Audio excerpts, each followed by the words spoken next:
Salutations pauvres humains. Aujourd'hui c'est Halloween. On a fait un épisode de Creepypasta de Mama spécial Halloween. Et on reprendrait les épisodes normaux de Creepypasta de Mama plus tard. À présent je vais vous conter plusieurs parodies de Creepypasta et des Creepypasta originaux.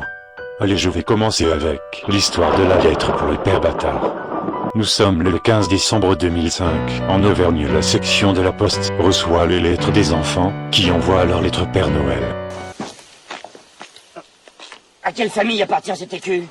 Bande d'idiots, tout le monde sait qu'il faut téléphoner au Papa Noël directement sur son téléphone perso, pour être sûr d'avoir ses cadeaux. Hashtag tu connais les vrais bails. Tu peux t'essayer, ça marche.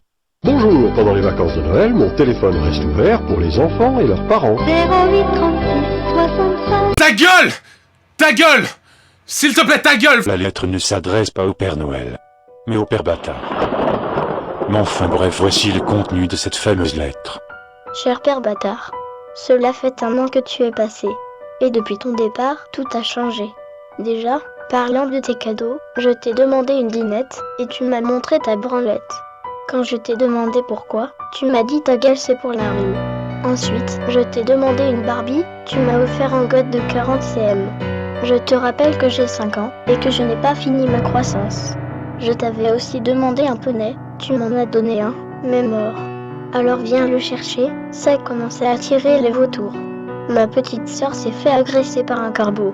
Depuis que tu as amené papa et maman au brodel, ils ne sont plus les mêmes, et avant de partir, tu as dit que c'était l'heure de dormir, puis tu as couché mon père, coup de tête balayette manchette, ça a été un puissant somnifère, il ne s'est plus jamais réveillé.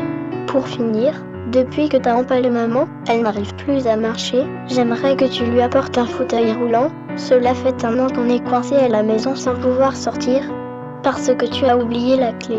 J'aimerais que cette année, tu reviennes avec ton visage rigoleur, et que tu nous ouvres la porte. Cordialement, Anne Sodomie.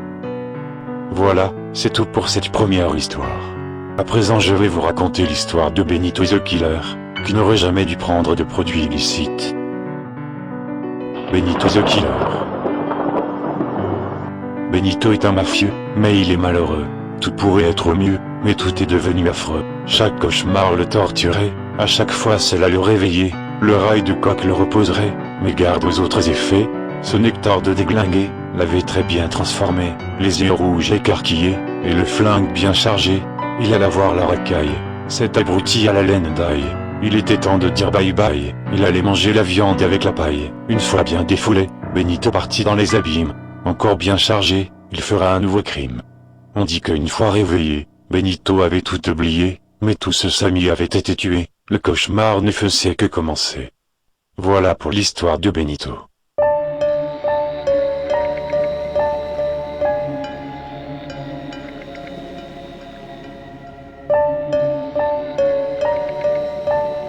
Le saviez-vous?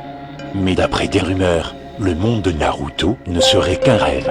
Vous vous êtes jamais posé ce genre de questions? Pourquoi il pécho son second choix? D'où viennent les pouvoirs? Pourquoi Sasuke est-il un personnage si important? Il était en train de taguer sur le Mont Rochemort, et il a fait une chute. Et à présent il est dans le coma. Et toutes les histoires du manga seraient en fait dans ses rêves. Chaque histoire a un rapport avec ses pulsions sexuelles. C'est pour ça que Sasuke est aussi important dans l'histoire. Ce soir, vous allez vous coucher moins bête. Bonne nuit les minettes. T'as vu comme ma creepy est trop intelligente? À présent c'est l'heure de la page pub. Vous connaissez tous très bien la saga des films d'Halloween? Alors apprêtez-vous à voir la bande-annonce du prochain qui va sortir. Tout le monde connaît Michel Meureux, le plus grand psychopathe de l'histoire du cinéma. Vous l'avez suivi dans des multiples meurtres. Il a inspiré la peur dans le monde entier de l'Amérique. À présent tout va changer. Michel Myers devient communicateur marketing dans Halloween l'appel masqué. Excusez-moi de vous déranger. Avez-vous 2 minutes à m'accorder pour que je puisse vous expliquer les avantages de ma banque? Si vous raccrochez, je vous bute. Bientôt en salle. Vous allez comprendre qu'il faut aller à la banque LCL pour avoir des avantages de plus de 15%. Waouh, c'était génial, j'ai hâte de voir ce film, youpi.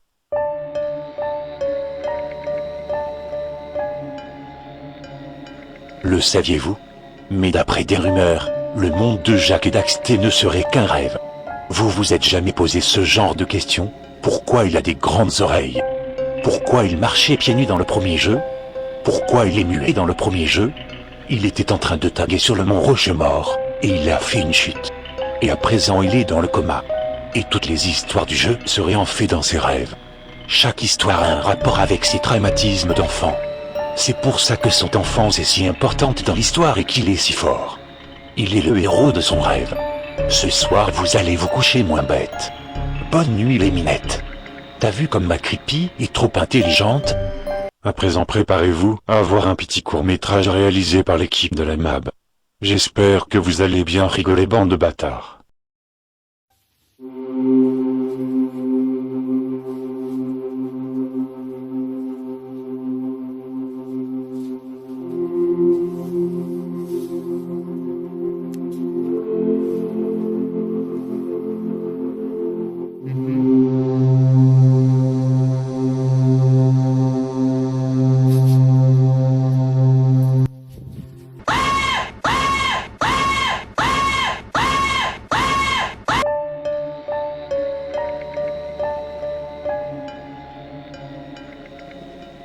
Le saviez-vous?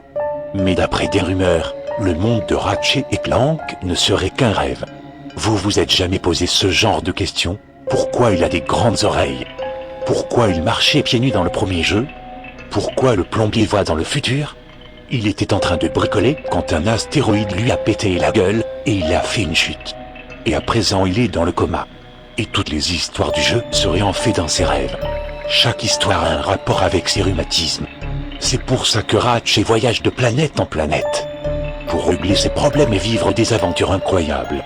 Et Clank est si important dans l'histoire, car il est son sex-toy. Il est le héros de son rêve.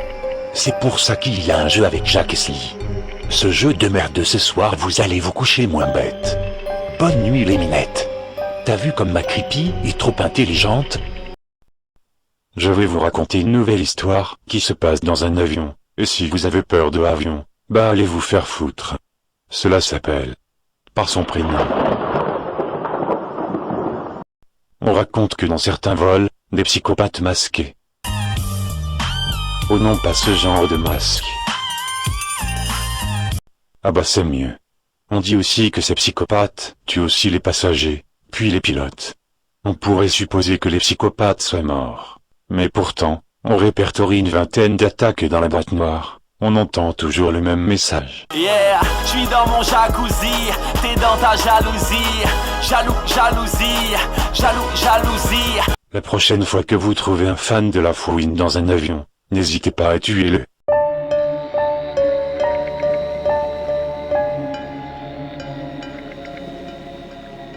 Le saviez-vous?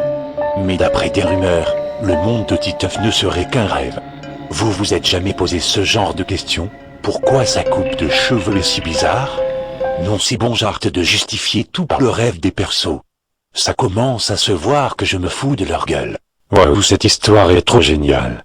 Maintenant je vais vous raconter l'histoire des missiles V2 mis au point par les nazis, entre parenthèses .Godwin activé.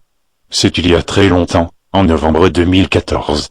Un mec marchait dans la campagne, quand soudain la terre s'est écroulée juste sous ses pieds de manière totalement gratuite et spontanée, juste pour son anniversaire, qui est un vendredi 13.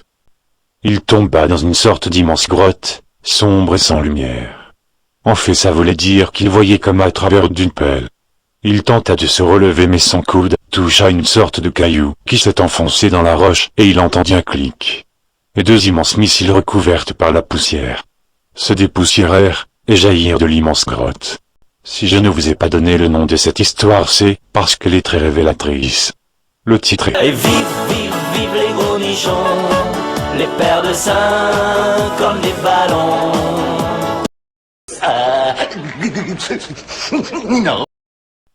Non, en fait le titre on s'en fout. Ces missiles étaient en fait des missiles V2, mis au point par les nazis dans les années 30, 40, qui devaient concurrencer les avancées américaines et européennes, mais qui se révélèrent être de véritables pétards mouillés. Ils devaient le stocker dans cette base, mais cet abruti a réveillé les missiles, #missile entier. Les missiles V2 sont sortis de la grotte à une vitesse vertigineuse et ont détruit la ville de Paris, causant d'innombrables pertes, et créant ainsi une nouvelle race de zombies. Vous vous dites que cette creepypasta n'est pas crédible car ce genre d'histoire se doit d'être réaliste et crédible, et vous n'avez jamais entendu parler d'une race zombie et d'une énorme explosion quasi nucléaire. Tout simplement parce que... Tout ça parce que c'était dans son rêve.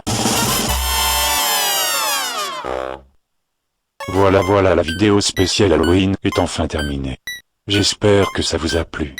En tout cas, on a pris un pied monstre à le faire. Le but de cette vidéo était de vous faire rire, plus que de vous faire peur. Donc si je vois un message qui dit que ça fait pas peur, je le connais de manière directe. Non. Et si je vois encore un gros puceau de sa race qui se plaint qu'on ait critiqué les creepypasta, je demande au père bâtard d'aller s'occuper de lui directement. Non. A plus tout le monde. Manger des hamburgers c'est bon pour la santé, ciao les guignols.